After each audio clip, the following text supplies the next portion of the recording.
bienvenue à ce deuxième webinaire organisé par Labosport après le premier qui avait eu lieu au printemps.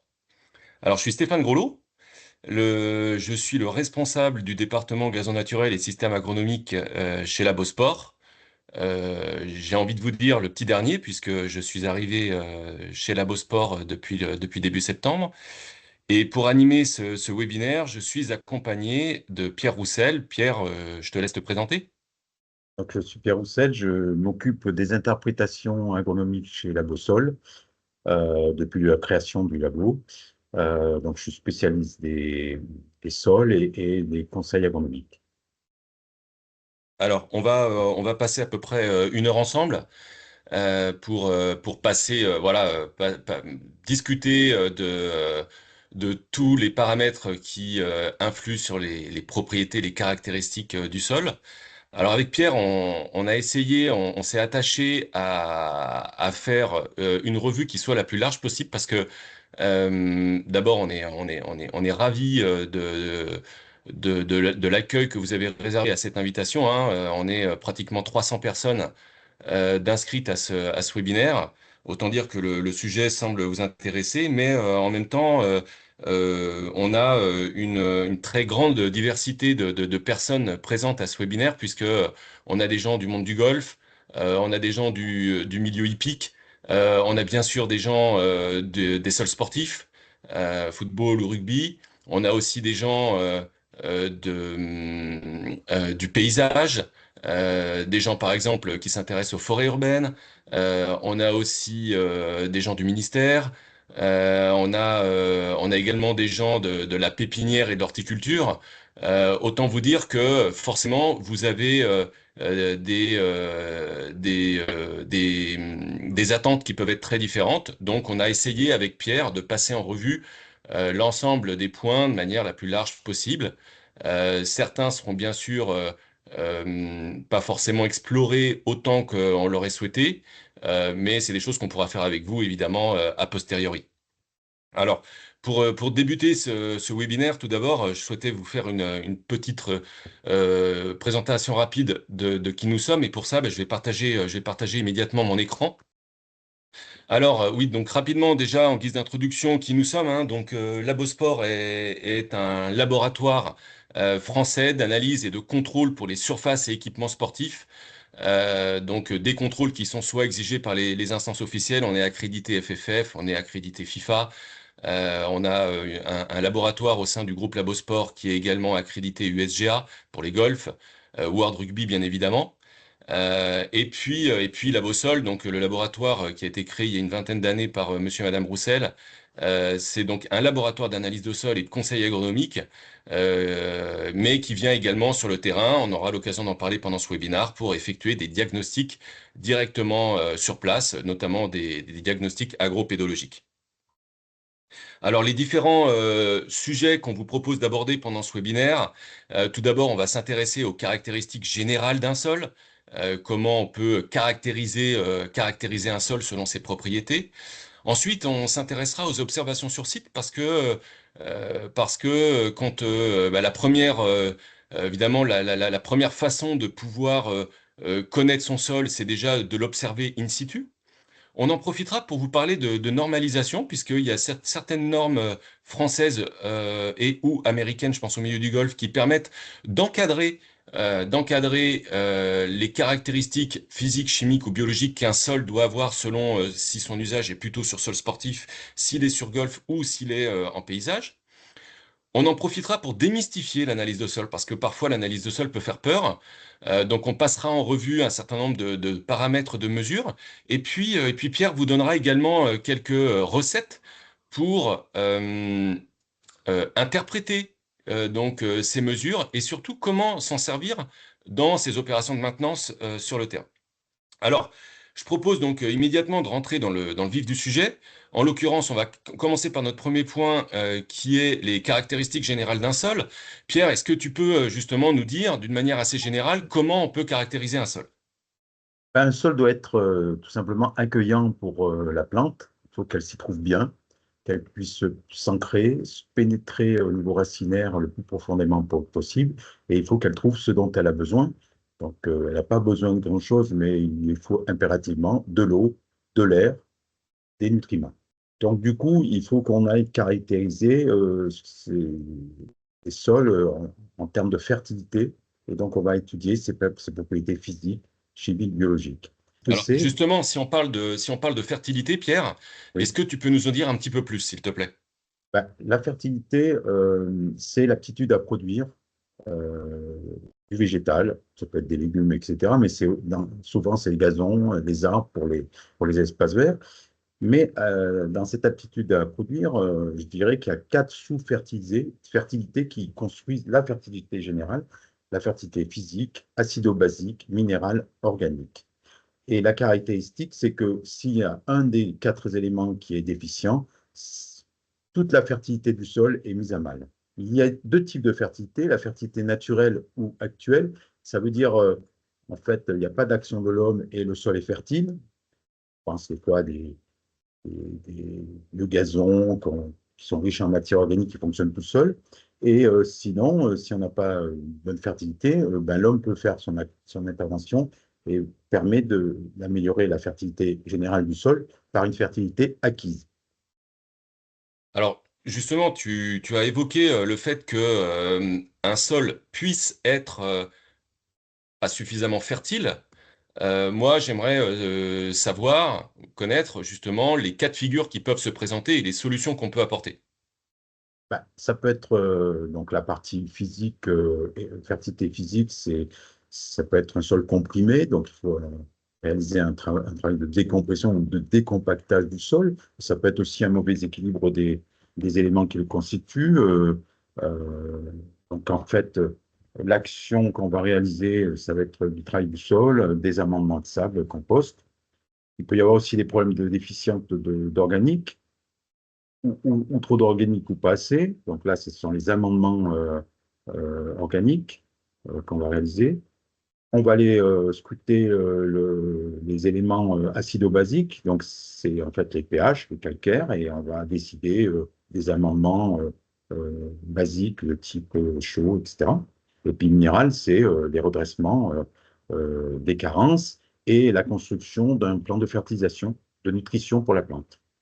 Alors si on va un petit peu plus loin maintenant, j'aimerais que tu nous expliques euh, les différents constituants qu'on peut retrouver, qu'on va retrouver justement dans les sols, et quels qu'ils soient d'ailleurs. Donc, il y a la partie solide. La partie solide est constituée de minéraux, c'est-à-dire des sables aux argiles et puis de la matière organique. Et après, il y a ce qu'on appelle la porosité, c'est-à-dire l'eau et l'air. En fait, donc, cette partie des vides dans le sol représente 50% et la partie des pleins représente 50%. Les pleins étant le minéral et l'organique. Et dans la partie des vides, eh ben, on a un équilibre entre l'air constituant gazeux et l'eau. L'importance finalement de connaître la répartition de tous ces éléments pour avoir pas trop d'eau, pas trop d'air et tout ça soit en équilibre. En règle générale, un bon sol représente 50% de matrice solide, 25% d'eau et 25% d'air. Alors, en guise d'introduction, j'ai également évoqué le fait que pour connaître les propriétés de son sol, déjà, l'un des points essentiels est de prendre le pouls, la température in situ, c'est-à-dire sur place. Euh, Qu'est-ce qu'on peut faire? Ah bah, donc il faut aller sur place parce il va falloir ouvrir le sol. Le sol est invisible, on voit que la plante, et donc il faut aller voir ce qui se passe en dessous, puisque tout ce qui se passe en dessous est essentiel, puisque c'est là qu'on a le système racinaire, et un mauvais système racinaire, tout le monde sait que ça ne donnera jamais une bonne plante. Donc on va aller sur gazon, par exemple, pour commencer, euh, ouvrir avec une simple bêche, fourche, roll cutter, tarière, etc., pour aller apprécier le système racinaire, les différents horizons, éventuellement mesurer le feutre, euh, et éventuellement voir des couches d'asphyxie ou des couches trop sèches. Alors, ce que j'en comprends, en fait, hein, c'est que, en fait, on a du matériel adapté à chaque type d'espace qu'on va pouvoir trouver. Là, on est sur du sol sportif. Voilà. Mm. Ça peut être le cutter, ça peut être la bêche, ça peut être aussi donc cet appareil en bas à gauche, qui est un appareil qu'on a développé pour pouvoir justement faire des carottes sur des substrats élaborés renforcés, ce qu'on appelle des substrats hybrides. Ce qui permet Voilà. d'observer à la fois le système racinaire du gazon, mais aussi la fibre. Je voulais juste rajouter que c'est ce type de matériel, évidemment, on va aussi en espace vert pour les utiliser, pour faire des profils, etc. Donc, ce sont les mêmes. Ça a été développé dans un premier temps en terrain de sport, mais évidemment, tout l'enjeu de ma mission, c'est aussi de les amener en espace vert. Alors, justement, d'évoquer le cas des espaces verts, si on regarde encore sur les terrains de sport, il y a d'autres mesures qu'on peut effectuer aussi pour justement, in situ, hein, pour caractériser le sol sportif auquel on est confronté. Oui, tout à fait. Là, vous avez trois matériels. Tout d'abord, le double anneau, qui permet de voir la perméabilité de l'eau, du sol, c'est-à-dire la vitesse verticale du sol. Ensuite, vous avez un pénétromètre, un enregistreur, qui permet aussi de voir les couches profondes, si elles sont compactées, etc. C'est la fameuse semelle du labour qu'on peut voir en agricole, mais qu'on peut aussi observer sur les terrains de sport ou même les espaces verts, où il y a des zones de compaction où l'eau ne peut pas s'infiltrer, et ça fait ce qu'on appelle des arrêts d'eau, et ça explique en grande partie les problèmes de perméabilité. Et puis ensuite, on a le marteau-clec, c'est-à-dire on va mesurer la dureté du sol, de la surface du sol. Alors moi, j'ai envie qu'on aille un peu plus loin maintenant, Pierre, parce que ces appareils sont intéressants pour la couche de jeu, mais un terrain de sport, c'est pas que la couche de jeu. On a d'autres horizons qui vont jusqu'au fond de forme. Oui, tout à fait. Ce qui est important, c'est bien connecter la couche de jeu avec le réseau de drainage. Et donc, on est amené chez Labosport à aller observer l'infrastructure et faire un diagnostic de l'infrastructure, les tranchées drainantes, les tranchées profondes, le drainage profond, le fond de forme, etc. Donc, tout ça, Alors ça, c'est vraiment c'est un un savoir-faire prérequis, que moi... c'est le Oui, savoir-faire de pardon, Pierre? Labosport. C'est le savoir-faire de Labosport. Et c'est le préalable pour avoir une garantie que l'eau circule bien de haut en bas, Oui, sans oui, alors accumulation. c'est ce que moi j'ai aussi découvert en arrivant donc début septembre, hein. C'est ce savoir-faire qui va vraiment permettre de caractériser l'ensemble des horizons du terrain jusqu'à passer des caméras voilà, dans les drains hein, que vous voyez ici. Et tout cela, on va donc venir le comparer à un référentiel qu'on retrouve en ce qui concerne les terrains de sport dans une norme qui est la norme de construction des sols sportifs, appelée aussi la NFP 90-113. Qu'est-ce qu'elle nous dit, cette norme? En fait, elle encadre les bonnes pratiques pour pouvoir construire un terrain de sport ou se remettre à un bon niveau de terrain de sport. Elle aborde évidemment la notion de drainage donc de l'infrastructure et du cheminement de l'eau vers les drains. Et puis, la couche de jeu, on donne des conseils, notamment de répartition de sable, limon, argile, etc. Mais pas que. On a aussi euh, tous les éléments de l'analyse de sol qui peuvent être mis en avant, tels que le pH, le taux de matière organique, le C sur N, on va voir ça tout à l'heure, ce que ça correspond, le calcaire, les éléments minéraux. En fait, tout est remis et ça nous sert une base solide pour guider les communes vers la bonne direction. Alors là, on a parlé des terrains de sport. Moi, j'aimerais qu'on évoque le cas spécifique des parcours de golf. Alors là, on est plus dans un référentiel américain, puisqu'ils ont plus d'avance, ils ont beaucoup plus de golf que nous, ils font de la recherche agronomique dans le milieu golfique. Et donc, on a ici une granulométrie particulière. Vous savez que les greens sont faits principalement en sable, mais encore faut-il trouver le bon sable. En terrain de sport, on n'est pas toujours allé voir finement les différentes granulométries dans un sable grossier, mais là, on est beaucoup plus précis. Vous voyez qu'ici, on a 60% de sable qui se situe entre 250 microns et 1 millimètre. Donc, globalement, on a des sables qui sont relativement capillaires, mais pas que. On a aussi des sols drainants.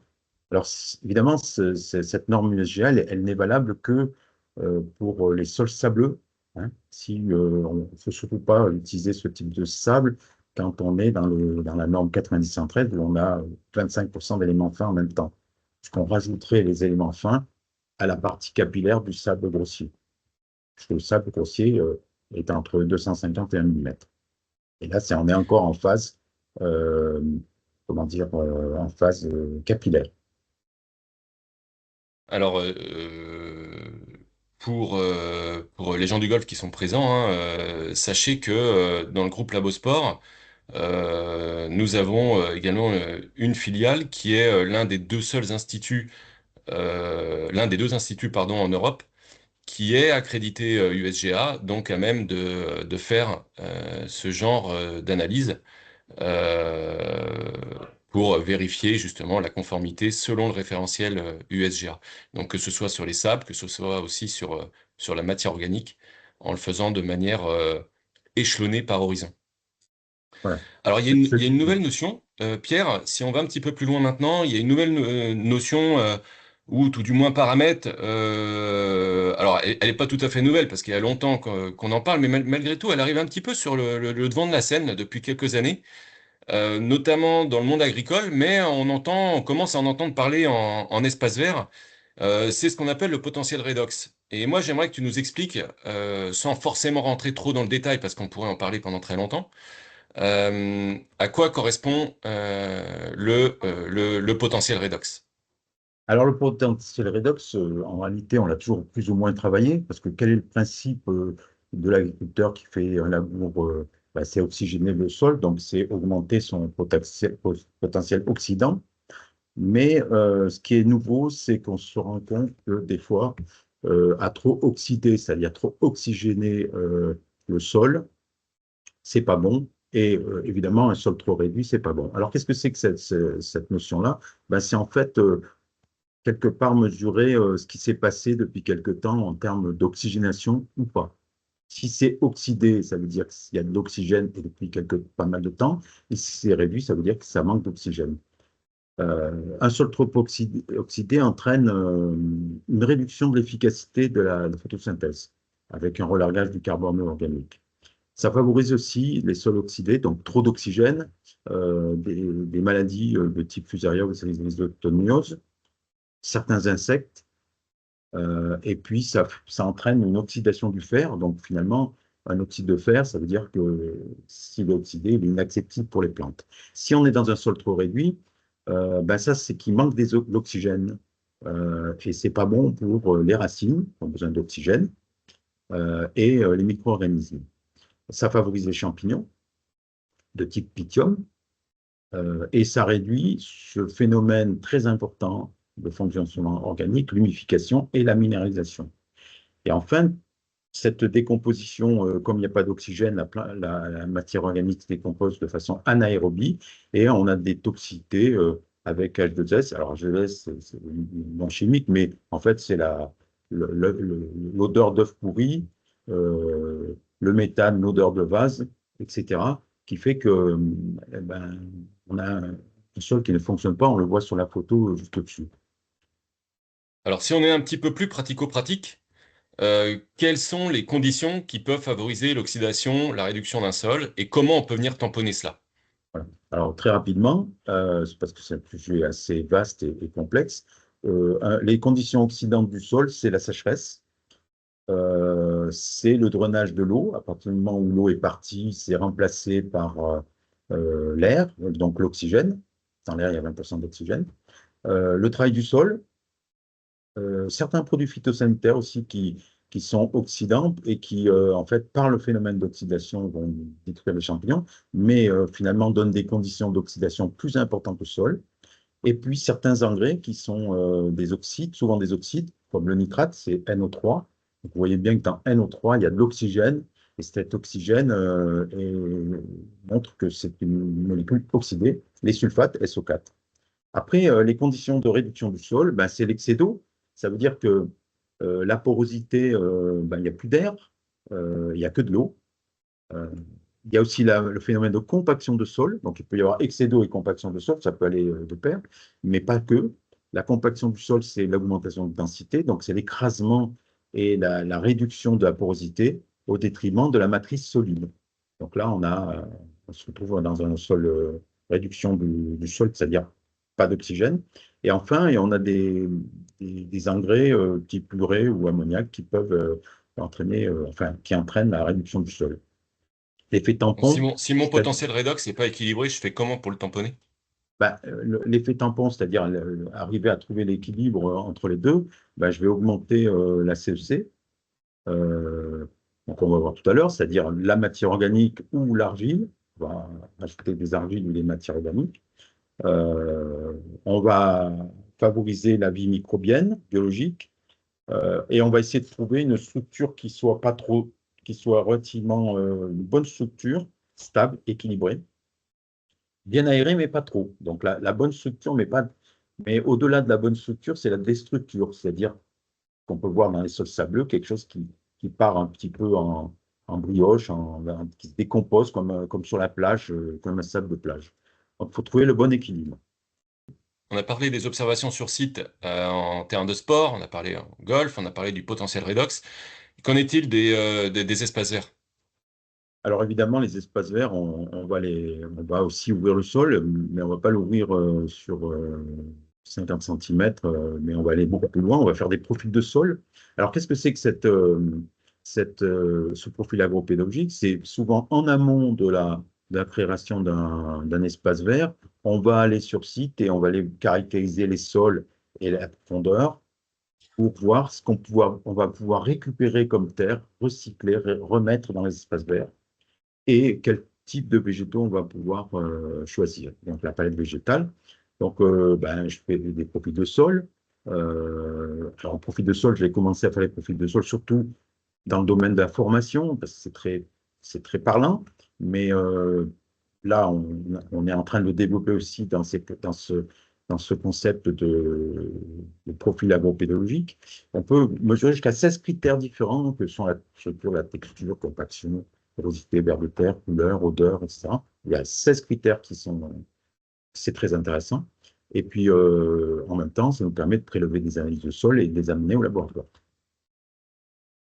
Ça peut être là, ça peut Alors, être en quand amont, mais ça on, peut être aussi quand on crée quand on a un espace vert, qu'on a un problème d'implantation d'une haie, d'un arbre, etc. On peut faire aussi une ouverture du sol et essayer de comprendre pourquoi le système racinaire ne fonctionne pas, ne pénètre pas dans le sol, etc. Euh, donc on est dans le monde de l'espace vert, du paysage. Souvent, justement, quand il y a des projets de plantation, je sais que tu es, régulièrement sollicité, Pierre, au laboratoire, Labosol, sur les terres végétales. Voilà. Donc on te sollicite sur ce terme-là en te disant, est-ce que vous pouvez me dire ce que vous en pensez? On m'a fourni telle terre végétale. Euh, alors, est-ce que justement ce simple terre végétale, va te suffire pour pouvoir confirmer ou infirmer que la terre, elle est appropriée pour le projet de plantation qui est prévu? Alors, la terre végétale, son problème, c'est que elle s'appelle terre végétale, donc elle a une définition, une terminologie noble, mais à l'intérieur, c'est pas assez précis pour avoir une terre vertueuse pour les. euh, peut y avoir des écarts importants. En fait, c'était quoi une terre végétale? C'est une terre qui contient au minimum 3% à 15% de matière organique. Et la fraction sol doit être au moins 50% en dessous de 2000 mètres. Donc là, je vous ai mis dans la diapo suivante euh, les trois situations. Donc les trois situations sont les suivantes. Ces trois terres, en fait, sont des terres végétales. Là, vous avez la première, ben, c'est 20% d'argile, 80% de limon, pas de sable, pas de gravier. Et ben, on peut l'appeler terre végétale tout simplement parce qu'elle a 3% de matière organique. La deuxième, eh ben, elle n'a pratiquement pas d'éléments fins de limon-argile, c'est que du sable, du reflux et 3% de matière organique. On peut toujours l'appeler terre végétale. Et puis la troisième, bon, ben, c'est plus équilibré parce que pour faire une bonne structure, il nous faut de l'argile, du limon et du sable et aussi un peu de reflux. Vous voyez que donc c'est pas assez précis et je mets donc beaucoup en garde les acteurs de la filière pour ce risque de dérive sur simplement la terminologie, mais je vois quand même malgré tout régulièrement des gens qui font des demandes de terre végétale sans euh, cahier des charges derrière. Ceci dit, tout s'améliore et je suis content de voir des fois des cahiers des charges plus précis qui me conviennent beaucoup plus. Donc, j'œuvre beaucoup pour améliorer un peu après cette définition, pour donner plus de précision quand même à cette terre végétale. Et Alors après, on justement, fait parce que l'analyse. tu sais que moi j'aime les choses pratico-pratiques. Donc, dis-nous, peux-tu nous en dire un petit peu plus justement sur un peu plus de précision pour caractériser ce que c'est qu'une bonne terre? Bah, une bonne terre, c'est une granulométrie adaptée. Alors, granulométrie, c'est les sables aux argiles. Un équilibre de porosité qu'on a vu au début de 25% d'air, 25% d'eau après drainage et 50% de matrice solide. Une teneur de matière organique intéressante, conséquente, mais sans excès.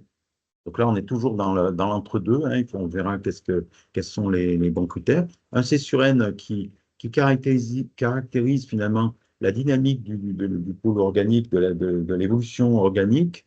Il faut qu'il soit entre 8 et 11 ou 12 quand un sol a commencé à faire évoluer sa matière organique. Au départ, quand on a mis du compost dans une terre reconstituée, bon, on peut se suffire à 14-15. Mais au bout du bout, il faudra que ça se termine à 10. Il y a un bon état de décomposition, d'humification d'un côté et de capacité du sol à minéraliser de l'autre. Ensuite, le pH, bon, alors là, le pH, si vous voulez, c'est une question de choix de palette végétale, hein, donc il faut regarder, mais pas que le pH, on regarde le calcaire actif, et puis il faut qu'il y ait un stock de nutriments suffisant et équilibré. Et j'ai rajouté que le phosphore, ben, il faut le regarder précisément parce que les premières années, le phosphore est essentiel à la croissance racinaire, donc à l'installation du végétal. Il faut que le sol soit évidemment exempt de pollution, ce qui n'est pas gagné, puisqu'on on recycle de plus en plus de terres en milieu urbain, donc ça peut être des zones industrielles, etc. Donc, soyez prudents. Et enfin, un risque de salinité possible sur des terres qu'on ne connaît pas. Donc, il faut toujours contrôler la salinité parce qu'il faut que cette salinité soit faite pour que l'enracinement se passe bien. Bon, si on comprend bien, Pierre, en fait, il est essentiel de faire des analyses de sol. Oui, on ne peut pas comme ça, et je pense quand même que la filière a compris, puisque c'est vrai qu'on a de plus en plus d'analyses à réaliser, et les paysagistes concepteurs sont toujours à la recherche de vérification euh, donc la démarche, elle est vertueuse aujourd'hui. Alors, moi, j'aimerais que tu nous dises justement à quoi elle va nous servir, en fait, cette analyse de sol dans le programme de maintenance, d'entretien des surfaces que l'on a. Bah, elle va nous servir surtout à piloter les intrants qui vont permettre d'améliorer ce sol. C'est-à-dire, on part d'une base qui est médiocre et on va tenter de faire quelque chose adapté. Donc, alors c'est pas toujours médiocre, hein, mais à ce moment-là, on ne rajoute rien. Mais souvent, quand on va chercher, surtout en espace vert, les travaux publics vont chercher des terres en profondeur. On a des terres très pauvres, inertes, qu'on appelle inertes, et on va les rendre fertiles. Déterminer les intrants nécessaires, c'est redressement du pH, si tu es acide avec un amendement calcique, le redressement organique, l'apport de sable, des minéraux, des stimulants biologiques, etc. Et ça nous permet aussi de déterminer la palette végétale. Ça va nous permettre aussi l'analyse de bien connaître ce qu'on appelle la réserve facilement utilisable, donc bien gérer la gestion de l'eau pour l'irrigation, mais aussi pour vérifier que le drainage se passe bien, que le chemin de l'eau n'est pas arrêté par une couche euh, qui, qui est compactée. Et on va définir le travail du sol aussi. Donc, vous voyez que à partir d'une analyse, on a tout un tas de stratégies à mettre en place qui va de l'apport d'intrants, le plan de fertilisation, le travail du sol, etc. C'est pour ça que l'analyse du sol est un élément clé qui doit se faire en amont de tout projet, pour pouvoir suivre la bonne stratégie. Alors, je crois que tu ne me contrediras pas, Pierre, en disant que, quand même, lorsqu'on fait une analyse de sol, l'un des premiers paramètres auxquels on va s'intéresser, ça va être de caractériser la texture du sol auquel on est confronté. En l'occurrence, pour cela, on va s'intéresser à ses constituants solides. Voilà, première chose, granulométrie, c'est la taille des éléments. Vous voyez que un argile, c'est inférieur à 2 microns. Après, les limons, c'est entre 2 et 50. Et au-dessus de 50, ce sont les sables. Donc, c'est important de voir la différente répartition de tout ça. Et ça nous permet de faire ce qu'on appelle le triangle des textures. Alors, ce triangle des textures, d'un côté, on a l'argile, les limons et les sables. Et vous avez ici le point rouge qui définit où se situe cette granulométrie, sachant que la somme des sables argileux est égale à 100. Et là, on est dans un sol sablo-argileux. Mais vous avez ici en bas à droite aussi la possibilité de faire 15 fractions, c'est-à-dire aller voir les différentes qualités de sable que vous, que entre 50 microns et 2 millimètres. Quels sont les différents? On peut me rajouter des tamis supplémentaires pour aller voir quel type de sable on a, capillaire, non capillaire, par exemple. Par exemple, au labo, vous faites des analyses 15 fractions, c'est ça, hein? Oui, jusqu'à 23 aussi, parce qu'on fait Même la, jusqu'à 23. la 933.1, la norme 933.1.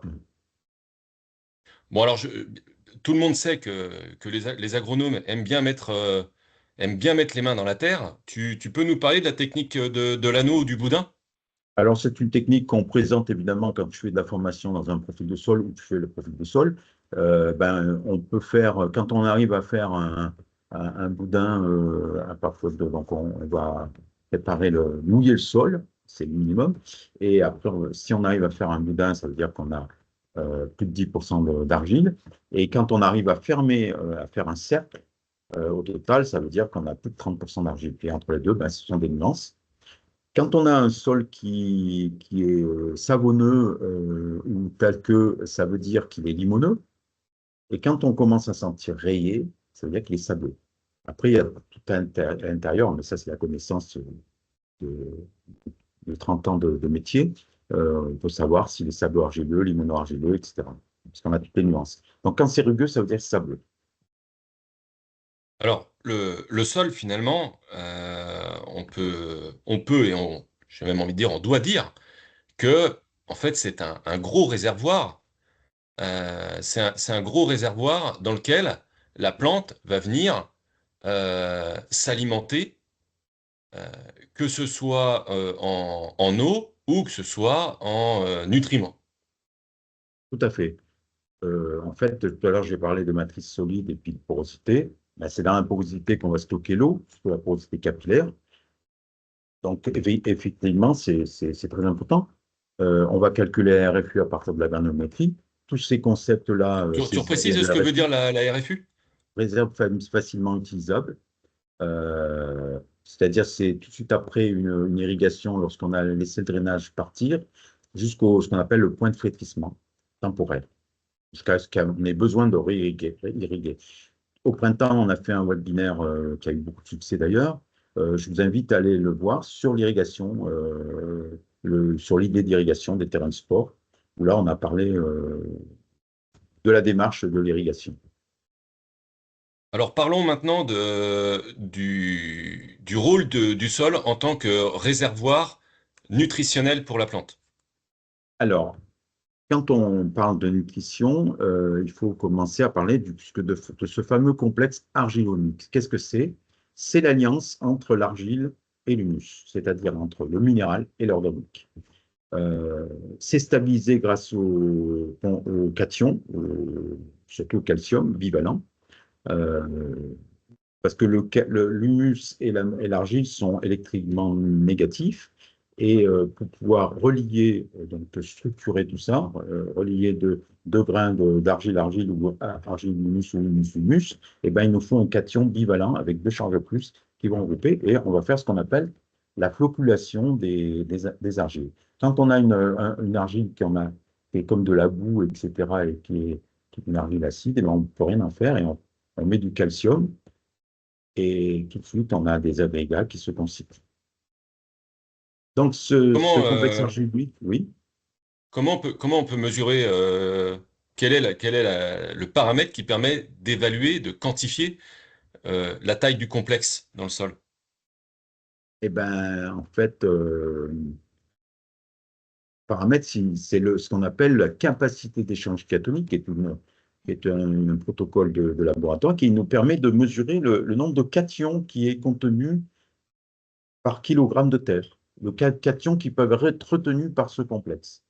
Et après, ces cations, ben, elles sont pris soit par du calcium, soit par du magnésium, du potassium, etc. Donc, on a des sols qui ont beaucoup de complexes argiloniques, comme un sol argileux, donc c'est la CEC forte, entre 130 et 200. Et puis, on a des sols qui sont beaucoup plus faibles au niveau complexe argilonique, et de CEC faible, entre 10 et 30, qu'on revoit classiquement sur les greens de golf, par exemple, ou les terrains hybrides. Ça veut dire que derrière, la capacité de stockage d'un sol va énormément varier. Euh, et donc, la stratégie aussi de fertilisation et du nombre de passages d'engrais va complètement changer entre un green de golf et un sol argileux. Un green de golf qui aurait qu'un tout petit fricot de stockage de minéraux, on va faire 8-10 passages par an, alors qu'un terrain plus argileux, on peut en faire deux, trois maximum, suivant les situations. Alors, au début de ce webinaire, on a évoqué les différentes dimensions de fertilité d'un sol. J'ai envie qu'on y revienne maintenant et qu'on commence en regardant la fertilité acido-basique. Alors, la fertilité acido-basique, c'est mesurer du pH, mesurer l'acidité de réserve possible, c'est le pH KCl. Le pH haut, c'est l'acidité de la solution du sol, donc, qui est autour des racines. Mais donc, ce qui est très important, c'est d'aller voir si c'est acide, neutre ou alcalin et décider d'une stratégie de redressement de pH ou pas, en fonction du type de végétaux. Alors, Le pH a beaucoup dis-nous-en un peu plus sur le d'importance. lien entre le Ouais. pH et les nutriments. Ça a beaucoup d'importance parce que, en fait, suivant le pH, la chimie des minéraux change. Et là, vous voyez qu'ici, ben, il y a des grosses influences du pH pour, par exemple, le phosphore, le bore, etc. Et suivant le pH, eh ben, la disponibilité des minéraux n'est pas forcément garantie. Comment tu peux caractériser cette fertilité acido-basique en labo? Eh ben, je la caractérise par le pH haut, ce qu'on appelle pH haut, le pH actuel autour des racines. Par le pH KCl, c'est une autre technique qui permet d'aller voir l'acidité du complexe argilo-humique. Mais je peux aussi aller voir l'origine du côté basique. Est-ce qu'il y a du calcaire total ou pas? Et est-ce que la part, il y a du calcaire actif. Le calcaire actif, c'est le calcaire qui, chimiquement, va avoir un rôle de perturbation de concurrence avec les autres cations caractéristiques. On peut aussi aller voir le fer, notamment dans les arbres qui ont tique rose, le fer extractible, et puis on peut même déterminer l'indice de pouvoir corrosant comme on peut faire en vinyle. Alors ça, c'est pour la fertilité acido-basique. La deuxième dimension de la fertilité qu'on va regarder maintenant, c'est la fertilité organique. Alors là, c'est un critère très important, la fertilité organique, parce que euh, on intervient dans beaucoup de paramètres du sol. Donc, la matière organique, c'est la matière qui est issue du vivant et qui est transformée en humus ou pas. Voilà. Et alors, qu'est-ce que c'est que l'humus? C'est une matière organique d'origine végétale qui est transformée sous l'action au départ des petits insectes, des bactéries, des champignons, et qui, au bout du bout, va se lier à l'argile pour former le fameux complexe argile-humus. Et quel est ou quels sont les différents rôles que va remplir cette matière organique dans les sols? Bah, le premier rôle, c'est un rôle de physique, c'est-à-dire de présence physique avec une meilleure stabilité structurale, porosité, rétention en eau. Mais c'est aussi, on l'a vu, un rôle très important pour la constitution du complexe argilo-humique, on le voit sous la CLC, qui permet de retenir, un peu comme les argiles, lorsque c'est sous forme humide, des matières nutritives. Ça permet évidemment, c'est le support de la vie microbienne du sol. Euh, Ça permet de bloquer aussi certains polluants, métaux lourds, etc. D'améliorer la qualité de l'atmosphère et qualité de l'eau. Donc c'est très important, ça agit sur beaucoup de facteurs, à la fois de fertilité agronomique et environnementale. Donc, quand c'est déficient, c'est un sol inerte qui peut se compacter, qui peut s'oxyder ou se réduire très vite, etc. Et quand c'est en excès, ben ça peut être aussi un problème avec une forte rétention en eau, mauvaise circulation, voire éponge, voire foyer pour pathogènes. Alors, même question que celle que je t'ai posée pour la fertilité acido-basique. Quelles sont les mesures à effectuer pour aller caractériser ce pool organique, cette fertilité organique? Alors, on mesure la teneur en matière organique totale. Le C sur N, j'en ai parlé tout à l'heure, c'est-à-dire est-ce que finalement cette matière organique telle qu'on la mesure, elle évolue bien ou pas, elle est sous forme unifiée ou pas. On définit aussi l'indice général d'activité microbienne. Le carbone microbien, c'est-à-dire la quantité ou la biomasse microbienne, c'est-à-dire la quantité de vie du sol par rapport à son support organique non vivant, donc le vivant par rapport au non vivant. Et voir, on peut faire fractionnement de la matière organique, c'est-à-dire aller voir la matière organique libre ou liée.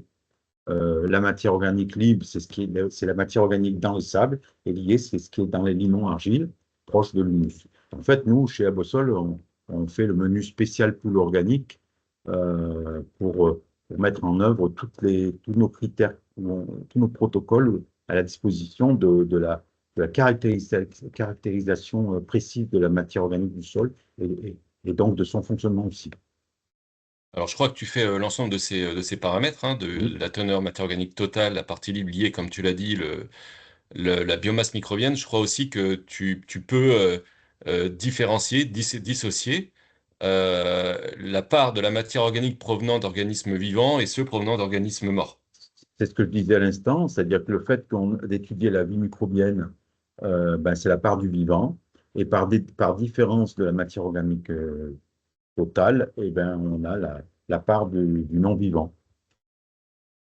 En fait, le principe, c'est que la vie microbienne vit sur le non-vivant pour aller chercher l'énergie, les minéraux, etc., et faire les processus de décomposition, humidification, minéralisation.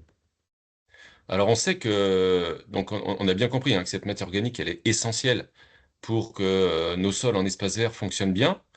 Euh, Elle peut aussi parfois avoir certaines contraintes dans des sols où on a des activités microbiennes qui peuvent être réduites, hein. Je pense à des sols qui peuvent être très sableux.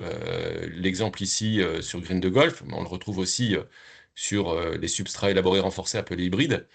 Euh, Comment peut-on faire, Pierre, pour justement monitorer, c'est-à-dire suivre l'évolution de cette matière organique dans ces substrats qui sont un petit peu délicats. En fait, on prélève l'échantillon et on coupe en tranches tous les 2 centimètres et on étudie le taux de matière organique qui sont sur N dans chaque tranche.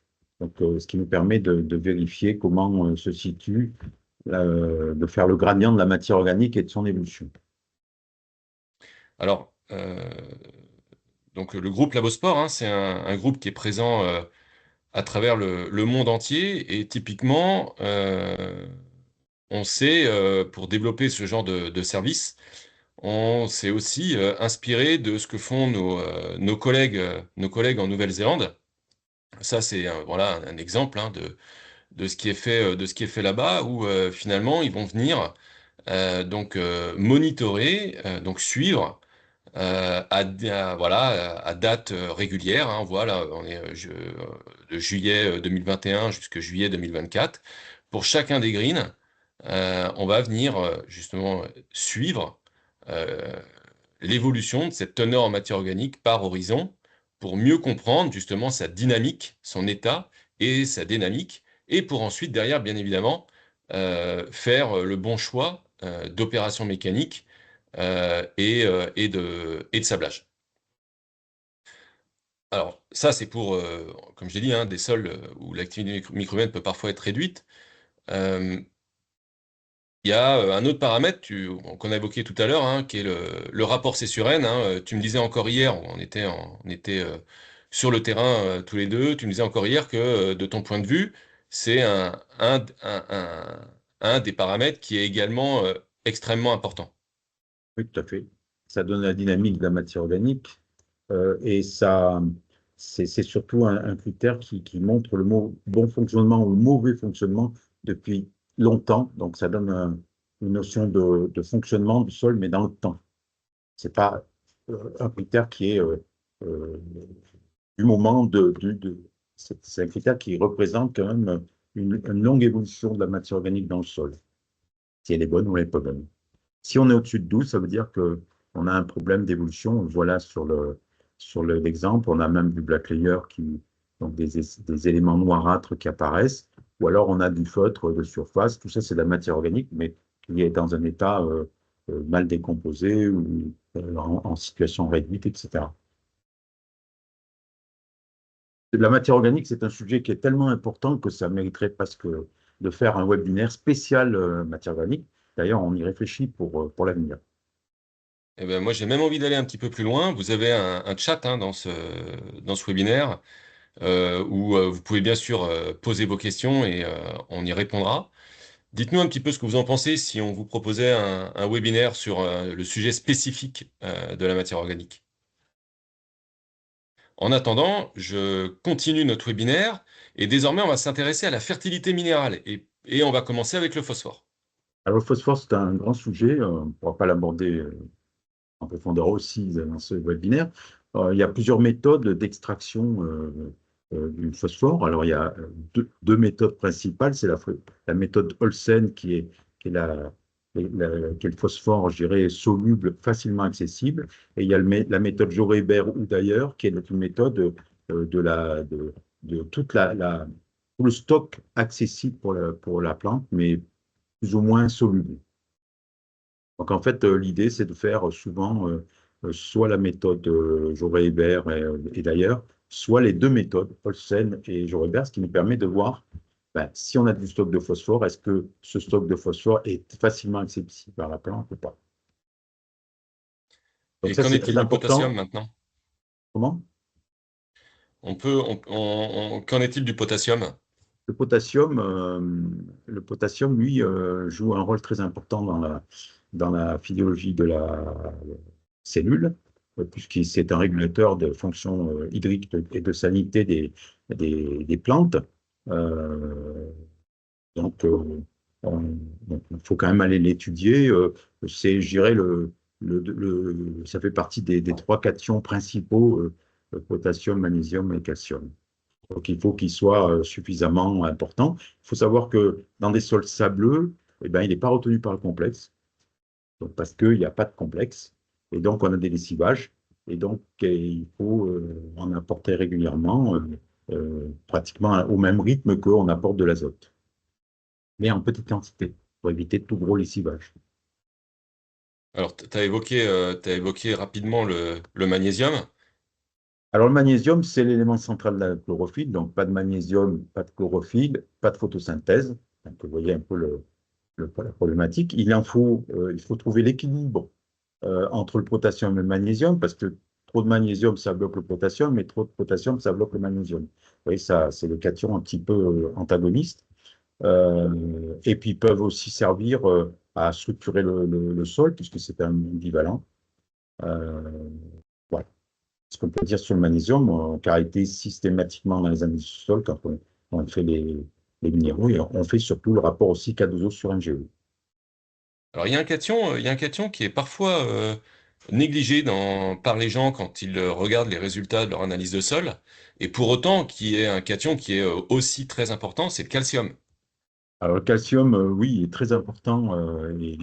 Effectivement, moi, je ne l'oublie pas, mais certains l'oublient. C'est le squelette, le calcium, c'est le squelette de la plante. C'est notre squelette aussi. Le squelette de la plante, le squelette du complexe argéomique, puisque c'est lui qui va relier les colloïdes entre eux. Donc, il faut qu'il soit présent en quantité suffisante. Il permet aussi de faire le fameux pont calcique entre le phosphore et le complexe. Il faut qu'il soit en quantité suffisante, mais pas trop, puisque tous ces cations sont en concurrence entre eux et en équilibre. Et donc, euh, si on en a trop, on peut aussi bloquer le potassium et le magnésium. Donc, il faut trouver le bon équilibre. Et ce bon Alors, équilibre, on le trouvera. on n'a pas encore parlé des oligo-éléments. C'est Alors, peut-être les le bon moment de le oligoéléments, faire. voilà, c'est le moment de le faire. Les oligoéléments, en fait, c'est essentiel pour la physiologie végétale, type photosynthèse, respiration, transpiration, etc. C'est utilisé en très petite quantité, mais en cas de carence, on pense souvent à la carence du fer, on peut avoir des chloroses, etc.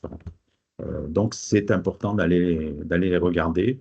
Et quand on a des carences induites ou réelles, induites par la concurrence de cations, mais peut-être aussi réelles, il faut aller faire des menus oligo-éléments pour essayer de comprendre ce qui se passe. Alors, pour poursuivre ce webinaire qui avance bien, hein, même très bien, euh, on a connu la semaine dernière un premier épisode neigeux dans certaines régions de France. Je pense à la Normandie par exemple, je pense à la région parisienne, les montagnes aussi ont connu leur premier flocon, l'Est de la France également. Et puis en France, on a aussi, on est quand même, la France est quand même bordée par plusieurs mers et océans. Et finalement, ces zones littorales ou les zones montagneuses, ou les zones peut-être plutôt du nord de la France, même si le sud peut être parfois touché, ont en commun le fait que les sols peuvent parfois présenter une salinité élevée, liée bien sûr aux embruns marins, d'un côté, pour les zones, les zones littorales, et puis liée à l'emploi de sel de déneigement. Pour autant, ce sel, il peut avoir évidemment un impact qui est particulièrement problématique pour les végétaux. Ben, tu as tout dit. C'est-à-dire Ah bah qu'en c'est fait, magnifique alors.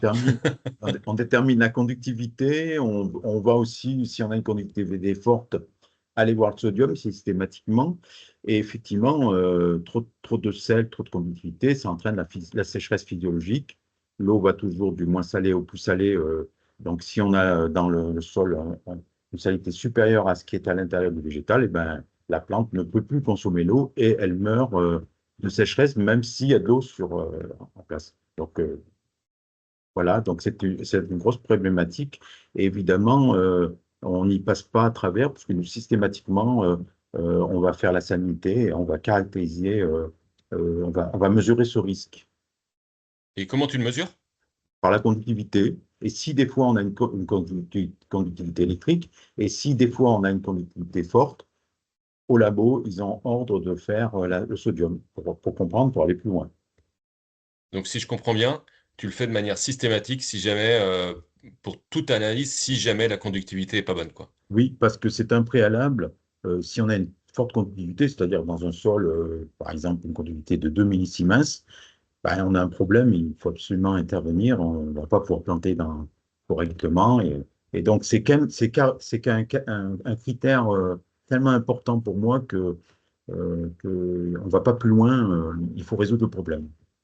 Même si la personne qui t'a envoyé l'échantillon ne te l'a pas demandé. Eh ben, c'est dans tous les menus, et même si elle n'est pas demandé, et après, même je prends le téléphone et j'appelle la personne parce que je veux l'alerter sur les dangers. Donc ça, c'est mon métier, mais ça fait 20 ans que ça continue comme ça, et c'est mon métier d'alerter finalement, d'être une veille finalement technique pour mon client, euh, et pour lui montrer les risques, mais c'est pas tout le temps, mais régulièrement, on a cette problématique. Déjà, quand on Alors voit on une est à, on conductivité est à élevée, 5, oui. ça fait 53 minutes qu'on échange, hein, donc le temps avance bien.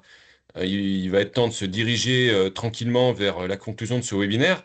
Mais avant cela, évidemment, la question c'est dans quel cas, quand est-ce que je dois faire mon analyse de sol?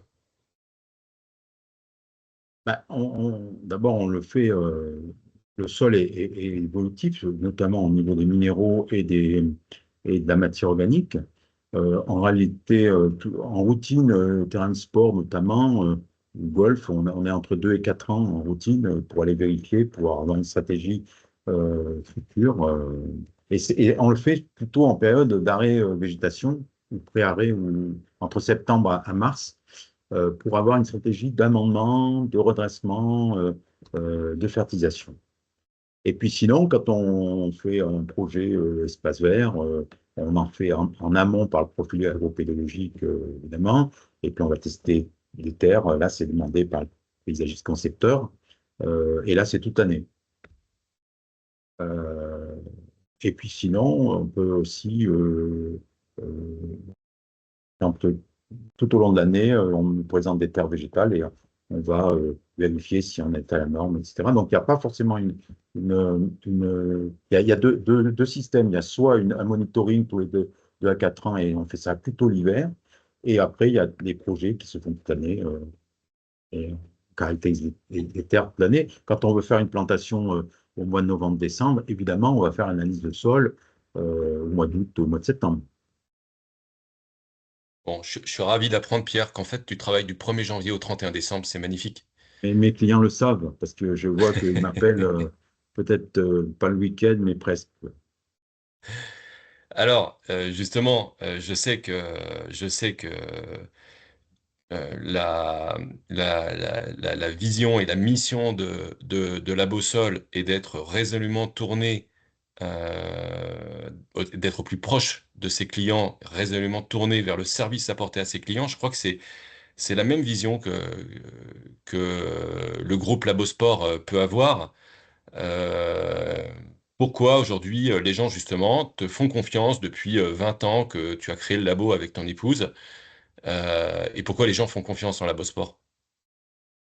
Eh ben, ils nous font confiance en la Boussole parce que moi et mon épouse, qui on est le créateur de la Boussole, on s'est spécialisé, terrain de sport, espace vert, donc on parle le même langage. Donc il y a une proximité professionnelle très forte. On s'adapte à beaucoup de situations, à toutes les demandes. Notre bulletin, il est très clair.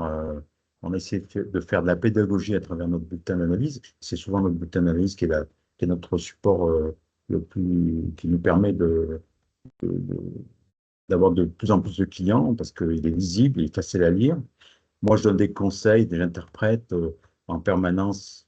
Je donne des conseils au téléphone, en vidéo, sur le site. En fait, euh,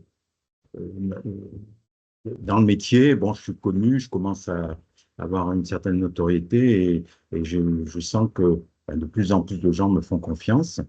Et donc, cette, ce Labosol qu'on a créé il y a 20 ans, maintenant a été repris depuis 2 ans par Labosport. Et pourquoi? Parce qu'on avait la même vision, la même façon de travailler. Et donc, j'ai essayé d'apporter mon expertise agronomique à Labosport. Et en même temps, je vois qu'en termes de formation, ben, je suis de plus en plus sollicité, puisque les gens veulent connaître le sol au sens agronomique, ils veulent faire le sol, etc. En clair, euh, je suis très sollicité et je sens que ce que j'apporte au métier a du sens et les gens me font confiance. C'est quand même plutôt bien. Mais, écoute Pierre, je vais te remercier pour toutes ces informations que tu as pu nous donner pendant ces 58 minutes exactement de webinaire. On avait annoncé 1 heure, donc on est pile poil dans les temps. Moi, je tenais au nom de Labosport et de Labosol, je tenais à vous remercier pour votre participation à ce webinaire. J'espère que il vous aura intéressé. Sachez, comme Pierre l'a dit, que nous sommes justement à votre entière disposition pour étudier les cas précis qui concernent les espaces que vous avez à entretenir ou pour lesquels vous pouvez, par exemple, apporter du conseil pour les entretenir. Parce que chaque sol est différent, on l'a vu au départ.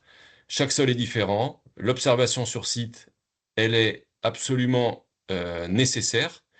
Les analyses en laboratoire, elles sont totalement indispensables. Et notre volonté chez Labosport et Labosol, c'est vraiment de vous apporter tout le conseil dont vous avez besoin et de manière spécifique à ce monde qui nous rassemble tous, qui est les espaces verts.